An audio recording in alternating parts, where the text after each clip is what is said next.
Back to the point. Kashmiri ప్రజలు తమ ప్రజాస్వామ్య హక్కులను వినియోగించుకునేందుకు ఐక్యరాజ్య సమితి భద్రతా మండలి తీర్మానాలను భారత్ అమలు చేయాలని పాకిస్తాన్ వాదిస్తోంది. కశ్మీర్లో ప్రజాభిప్రాయ సేకరణ నిర్వహించాలనే తీర్మానాన్ని పాకిస్తాన్ పార్లమెంట్ ఏకగ్రీవంగా ఆమోదించింది.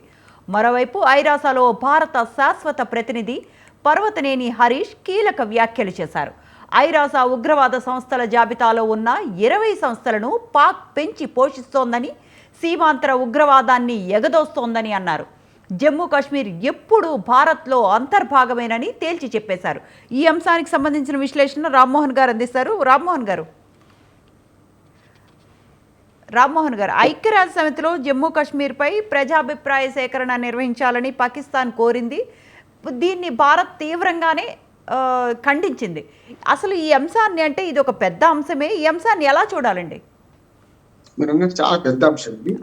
ఒక 2 నిమిషాలు మాట్లాడుతున్నాం. మొట్టమొదటి ఆక్యుపైడ్ కాశ్మీర్ ఇది ఎట్లా ఏర్పడింది అని దానికి స్థూలంగా మనం ఆలోచించి రావణ కష్టంలో అవుతుంది. ఇప్పుడు పాకిస్తాన్ ఇప్పుడు తీర్మానం చేయడానికి ప్రధానమైన కారణం ఏమిటంటే, అక్కడ ఆక్రమిత కాశ్మీర్ ప్రజలు కూడా ఇండియాలో కలుస్తామంటున్నారు. ఇప్పుడు ఈ మధ్యన ఒక మార్పు ఏమవుతుందంటే, గోదావరి పిండి 500 రూపాయల కిలో కావడం, చాలా నిత్యావసర సరుకులు ధరలు పెరిగిపోవడం, వరకు చెప్పండి పాకిస్తాన్ చాలా ఆర్థికంగా దిగజారిపోవడం.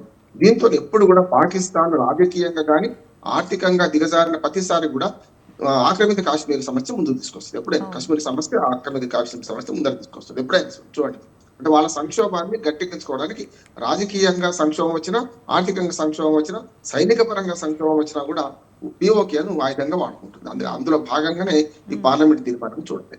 ఒకసారి కొంచెం చరిత్రను పరిశీలిస్తే మనకు ఆక్రమిత కాశ్మీర్ ఎట్లా ఏర్పడిందంటే, ఒకనాడు మనకు భారతదేశానికి స్వాతంత్రం ఇచ్చుకుంటూ విభజించి పాలించినట్టు 2 దేశాలుగా విభజిస్తూ, అటు పాకిస్తాన్ ఇటు ఇండియాని విభజిస్తూ ఒక 3 అవకాశాలు ఇచ్చారు మొత్తం భారత ప్రజలందరికీ కూడా, ఉపఖండం ప్రజలకు కూడా. బ్రిటిష్ వాళ్ళు ఏమనంటే, మేము స్వాతంత్రం ఇస్తున్నాం, మా ఆధీనంలో ఉన్న ప్రాంతాలన్నీ ఆటోమేటిక్ గా భారత్ లో కలిసినట్టే లెక్క. అంటే భారత్ లో కానీ లేకపోతే పాకిస్తాన్ లో కానీ, పాకిస్తాన్ లో ఇటు భారత్ లో కలిసిన తర్వాత విభజన రేఖ గీశారు కదా. తర్వాత మిగతా సంస్థానాలున్నా, రాజులున్నా, రాజ్యాలున్నా ఇవన్నీ కూడా వాళ్ళకు 2 ఆప్షన్స్ ఇచ్చారు. అయితే ఇండియాలో కలవచ్చు, లేకపోతే పాకిస్తాన్ లో కలవచ్చు. మూడోది ఏంటంటే ఎవరు స్వతంత్రంగా ఉండొచ్చు అన్న. అప్పుడు జమ్మూ కాశ్మీర్ మహారాజు అప్పుడు హరీష్ సింగ్ అని, ఇప్పుడు కరణ్ సింగ్ అని తర్వాత కాంగ్రెస్ హయాంలో మంత్రి చేశారు. ఆయన తండ్రి హరీష్ సింగ్ అని మహారాజు ఉండేవాడు. ఆయన హిందువు, కానీ ఎక్కువ ముస్లిం పాపులేషన్, దాదాపుగా 80% పాపులేషన్ ముస్లిం పాపులేషన్. అప్పుడైనా ఇప్పుడైనా మీకు జమ్మూ కాశ్మీర్ తప్ప శ్రీనగర్ కానీ, ఇటు ముజఫరాబాద్ కానీ, ఉమ్మడి కాశ్మీర్ రాష్ట్రంలో కూడా ముస్లిం పాపులేషన్ ఎక్కువ. రాజు మాత్రం ఆనాడు హరి సింగ్ హిందూ. కనుక అప్పుడు ఏమైందంటే రాజు మీద తిరుగుబాటు వచ్చింది. ఎంత తిరుగుబాటు వచ్చింది కాగానే జమ్మూ కాశ్మీర్ ఇటు కలవలేదు, అటు కలవలేదు, అటు పాకిస్తాన్ లో కలవలేదు, మన ఇండియాలో. అప్పుడు అక్టోబర్ 24 నాడు ఈ పిఓకే సమావేశమై ఈ హరి సింగ్ మీద తిరుగుబాటు చేసి మొదలుపెట్టి 24 అక్టోబర్ 47లో వాళ్ళు స్వతంత్రం ప్రకటించుకున్నారు. అది ఆజాదీ కాశ్మీర్ అని ప్రకటించుకున్నారు. ఏది ముజఫరాబాద్. ఇప్పుడు మనకు జమ్మూ కాశ్మీర్ లో మనం చూస్తున్న బొమ్మ అంతా మనకు కనపడింది. కొంత పాకిస్తాన్ ఆక్యుపై చేసుకుంది, కొంతనేమో పిఓకే కింద ఉన్నది, కొంత చైనా ఆక్యుపై చేసుకున్నది ఇప్పటి వరకు చూసుకుంటే మనం. కనుక అప్పుడు ఏం చేశారంటే ఆ తీర్మానం మేరకు మేము ఆజాదీ కాశ్మీర్ అని వాళ్ళు పెట్టారు. అసలుకే మోసపోతుందని హరి సింగ్ అప్పుడు భారత ప్రభుత్వ శరణు కోరితే భారత ప్రభుత్వం ఏమన్నదంటే, నువ్వు మా దానిలో కలిస్తే మేము మీకు సహాయం చేస్తాం, లేకుండా ఎందుకు చేస్తామన్నారు. అందుకని మొన్న 370 ఆర్టికల్ రద్దు అయ్యేదాకా హరి సింగ్ తోని మనం ఏదైతే ఒప్పందం చెప్పుకున్నాం, హరి సింగ్ సంతకం పెట్టిండో అసలు ఇండియాలో కలుస్తూ రక్షణ, దేశ వ్యవహారాలు ఇట్లాంటి కీలకమైన అంశాలను భారతదేశానికి అప్పచెప్తున్నా ఒక ఒప్పందం చెప్తున్నారు. అందుకని అప్పుడు మొన్నటి దాకా 370 ఆర్టికల్ రద్దు అయ్యేదాకా కూడా జమ్మూ కాశ్మీర్ ఒక ప్రత్యేక ప్రతిపత్తికి కొనసాగింది 370 ఆర్టికల్ ద్వారా.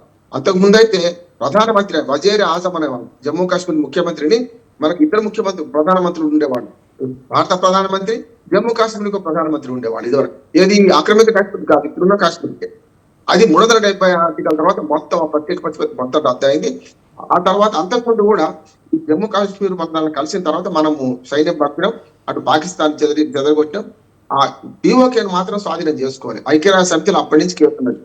ఐక్యరాజ్య సమితిలో నెహ్రూ పెట్టారు ఐక్యరాజ్య సమితికి, ఏమనంటే మేము పిఓకే మాదే, మేము స్వాధీనం చేసుకుంటాం అంటే ఆగుమన్నది. ఐక్యరాజ్య సమితి సూచన మేరకు ఆగి ఇప్పటికి కూడా ప్లెబిసైట్ అంటాం. ప్లెబిసైట్ అంటే ప్రజాభిప్రాయ సేకరణ చేయమని అంటున్నారు.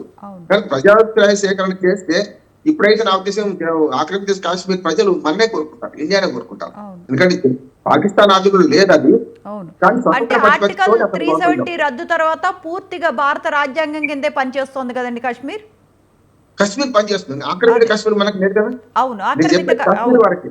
అవును. కశ్మీర్ వరకు గతంలో భూములు కొన్న మనం ఏదైనా చట్టాలు చేస్తే ఎక్సెప్ట్ కాశ్మీర్ చేసేవాళ్ళు. అవును. ఏది చట్టాలు చేసినప్పుడు. హ్మ్. ఇప్పుడు కశ్మీర్ మన ఆధీనంలోకి వచ్చి 370 ఆర్టికల్ రద్దు తర్వాత. అవును. కానీ ఆక్రమిత కాశ్మీర్ మనకు లేదు. యాక్చువల్ గా ముజఫరాబాద్ కూడా మనం చూపించుకుంటాం మ్యాప్ లో, అవును. కానీ మనకు లేదు.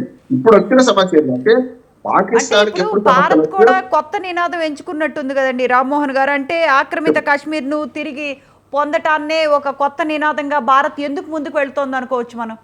కొత్త నినాదం ఏం కాదమ్మా. ఆ! ఆక్రమిత కాశ్మీర్ మనదే అంటే ఈ అంటున్నాం. మధ్య అప్పటి కూడా ఇంకా మనదే. ఎక్కువ చేసింది. ఎక్కువ చేయడానికి కారణం ఏంటంటే ప్రజలు కూడా మారుతున్నారు.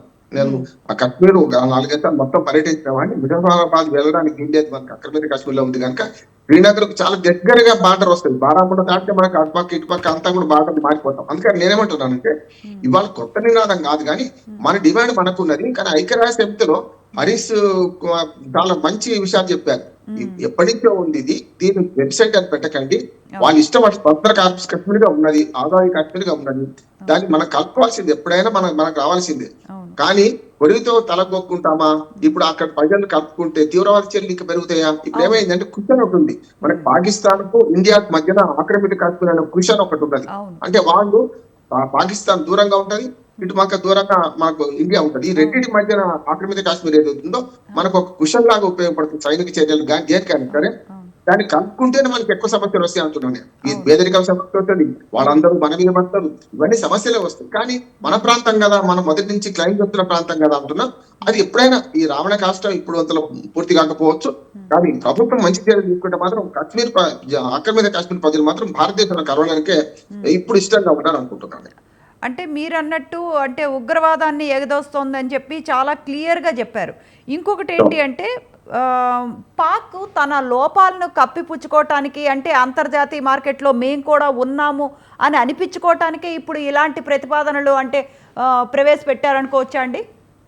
నిజంగానే అదే పాకిస్తాన్ లో ఆర్థిక రాజకీయ సైనిక సంక్షోభం ఎప్పుడు వచ్చినా కూడా ఆక్రమిత కాశ్మీర్ మీద గొడవ చేస్తుంటారు. ఐక్యరాజ్య సమితిలో ఎప్పుడు వేలు పెడుతుంటారు. అందుకని మన హరీష్ మన విదేశాంగ ప్రతినిధి స్పష్టంగా ఐరాసలో ఖండించారు కూడా. ఇది ఎప్పుడు వీళ్ళకు ఉండేదే, వాళ్ళ సమస్య వచ్చినప్పుడు మన మీద పడుతున్నారు. కనుక ఐరాసలో మనం మొదటి నుంచి వాదిస్తుంది ఏంటంటే ఆక్రమిత కాశ్మీర్ మనదే. ఆనాడు విడిచిపెట్టిన తర్వాత హరీష్ సామ్రాజ్యం మొత్తం మనం కలిసినట్టే. వాళ్ళు తిరుగుబాటు చేసినా వాళ్ళ మీద వాళ్ళు తిరుగుబాటు చేస్తున్నారు, కానీ ఇది కాదని. రెండోది ఏంటంటే 20 ఉగ్రవాద సంస్థలకు పాకిస్తాన్ ఇప్పుడు ఈ మధ్యన బాగా పెద్ద ఊతం ఇస్తున్నది. 20 ఉగ్రవాద సంస్థలకు ఆశ్రయం ఇచ్చే పాకిస్తాన్ తీవ్రవాద దేశంగా ప్రకటించి మరి నేనలేదు మీరు అనలేదు. ఎవరన్నారంటే జో బైడెన్ అన్నారు. జో బైడెన్ మొన్నటిదాకా అమెరికా అధ్యక్షుడు అవుతున్నాడు, పాకిస్తాన్ తో చేతులు కాల్చుకొని ఆయనే ప్రపంచవ్యాప్తంగా ప్రకటన చేసిండు. పాకిస్తాన్ ఉగ్రవాద దేశంగా ప్రకటించాలి, వాళ్ళు చాలా మంది తీవ్రవాద చర్యలకు ఆలవాలమైంది. ఆఫ్ఘనిస్తాన్ వీక్ అయిన తర్వాత ఆఫ్ఘనిస్తాన్ నుంచి మేము సైనిక దళాలు వెనక్కి తీసుకున్న తర్వాత పాకిస్తాన్ ఉగ్రవాద దేశంగా ప్రకటించాలి, అది దాని చర్యలు బాగాలేవని జో బైడెన్ గారు స్వయంగా అన్నారు. అందుకని ఇప్పుడు ఏమంటున్నారంటే ఇదంతా కేవలం రాజకీయ క్షేత్రంలో భాగము. పాకిస్తాన్ సమస్యలు వచ్చిన ప్రతిసారి ఆక్రమిత కాశ్మీర్ సమస్యను ఐక్యరాజ్య సమితిలో లేపుతున్నారు. ఇది సరైనది కాదు. దానికి వీటైన జవాబు మన భారత ప్రభుత్వం ఇచ్చింది ఐక్యరాజ్య సమితిలో ఇప్పటికే. ఏది ఏమైనా రామ్మోహన్ గారు అంటే ఎప్పటికీ జమ్మూ అండ్ కాశ్మీర్ మన భారతదేశంలో అంతర్భాగమేనండి. జమ్మూ రైట్. కాశ్మీర్ మన భాగమే. ఆక్రమిత కాశ్మీర్ మన సమస్య అంటే ఇప్పుడు ఎక్కడ వస్తుంది అంటే జమ్మూ కాశ్మీర్ ఎప్పుడైనా మన భాగం, ఇప్పుడు ఉంది అప్పుడు ఉంది. అవును. కానీ జమ్మూ కాశ్మీర్ సమస్య కాదు ఇక్కడ. అటేమో చైనా కొంత ఆక్రమించుకుంది, ఇటు పక్క పాకిస్తాన్ ఆక్రమించుకోలే. కానీ పాకిస్తాన్ కు ఇండియాకు మధ్యన ఇప్పుడు 5 జిల్లాలమ్మా, పూంచ్, ముజరాబాద్, చాలా 3 జిల్లాలు పెద్దగా ఉన్నాయి. ఆ ప్రాంతం అంతా కూడా మనం మ్యాప్ లో చూపించుకున్న ప్రాంతమే ఆక్రమిత కాశ్మీర్ గా, పాక్ ఆక్యుపైడ్ కాశ్మీర్ గా ఉన్నది అది. కనుక ఆజాదీ కాశ్మీర్ అంటున్నారు. వాళ్ళు పాకిస్తాన్ లో కొనడానికి ఇష్టపడతలేదు, కలిస్తే పిలిస్తే మన ఇండియాలో కొనడానికి ఇష్టపడతారు. కానీ ఎప్పుడైనా ఆక్రమిత కాశ్మీర్ మనదే అని మన వాదన, దాన్ని కొనసాగిస్తున్నారు.